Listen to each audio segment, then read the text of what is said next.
Hey, this is our special message month, and so I was thinking about how the archaeology proves the existence of the Bible. And I've been going to Israel for 35 years, and one of the things I do, I call it wheel and dealing. I may trade this for that and trade this for that, and when the guys are over here, trade this for that. And one of my dear friends was a little boy, and we do some program taping in his shop, and he has so many people that comes to his shop as a result of our programs. He says, brother, thank you. And sometimes I'll get different items. Now, I'm not going to go through all these items here that are here, but we decided to sell. There's something we're going to sell off. We're just going to sell one of these. And I've only seen two of them that are in existence, and I know there's more, but I want to show you something. And you talk about proving the Bible, like coins. You have coins that Pilate made. You have Muslims that say that the Jewish people never controlled Jerusalem, yet there's coins with Hebrew writing on them. So see, this is why it's important to understand some of the things of the Bible. The oil lamps that the 10 virgins used, let me show you this. We're going to do something called the vault one day, and we're going to go through each of these piece by piece. This is the lamp that was on a pole that you took outside. You put the olive oil there. That's the exact Roman lamp used in the time that in the 10 virgins parable with the oil and the lamps and them running out. That's exactly what they would have used, and that was found in Jerusalem. Okay, but I got to show you this, because what we're going to do is we're making this available. We're going to sell one of these objects off. Now this is, I want you to look at this. This was cast mold iron, and this is a sword. It's a Persian sword. I have seen two of these that were found in Jerusalem. This is one of them, and it's got I'll tell you, the man that was here from Jerusalem recently, I knew a little bit of history about this, but the man that was from Jerusalem recently, who was in here during the prophetic summit, we asked him, tell us about this sword. He said that they paid for it at an auction many years ago, and that it is a Persian general's sword. Now think about this. It's not just because we were told that in the Persian army there were different types of swords, and you could tell the level of the person in the military by the sword. So this one that has this handle was a Persian general. Now who, we don't know.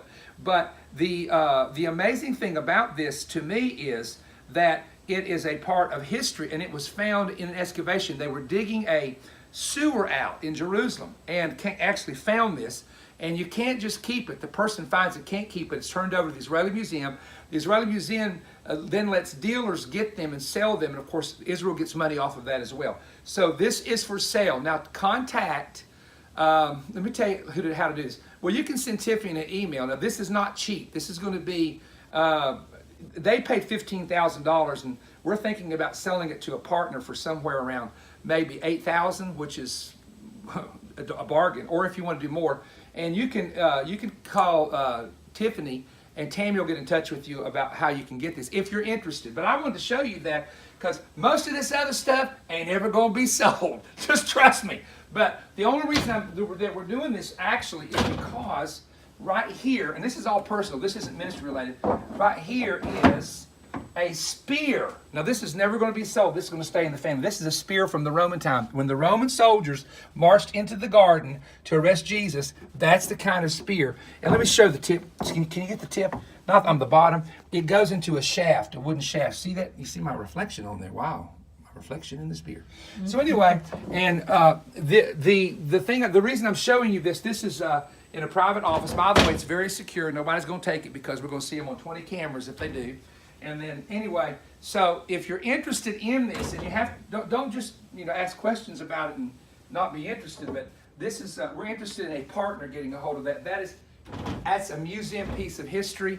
And so anyway, we want to tell you that. But I like old stuff. We sold off almost all my coin collection at the prophetic summit. So, that's how it goes. I said, look, if something happens to me, I've had them come in here, and Tiffany and Tammy especially knows, because both of them love this stuff. And I've told them what everything is, and I said, do not let Pam sell that at a yard sale.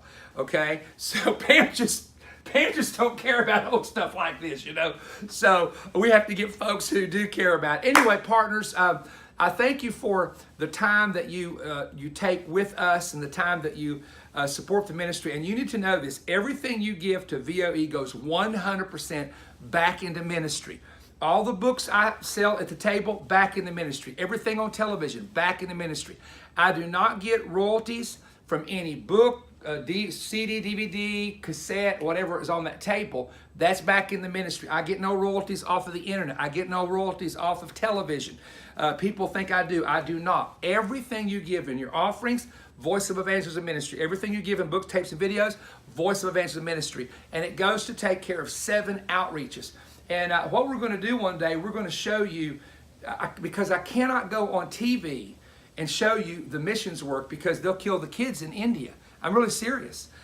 People will attack them because if I show you what I'm doing in a Muslim country, they'll shut the thing down. That's why I don't go on TV and tell you where your money's going. And if I tell them, if I got on TV and said we send books free to prisoners, I get thousands of letters. Now I get 400,000 letters of prisoners wanting books. Then what would I do? I only print 25,000 books.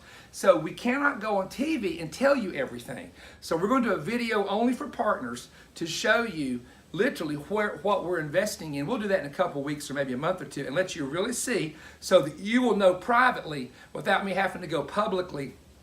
Because if I told that we have feeding programs, which we do, I'd have 100 feeding programs. Support me, support me, support me. And we support who we know, and we support people we know the money is working. So I wanted to let you know that as a little update.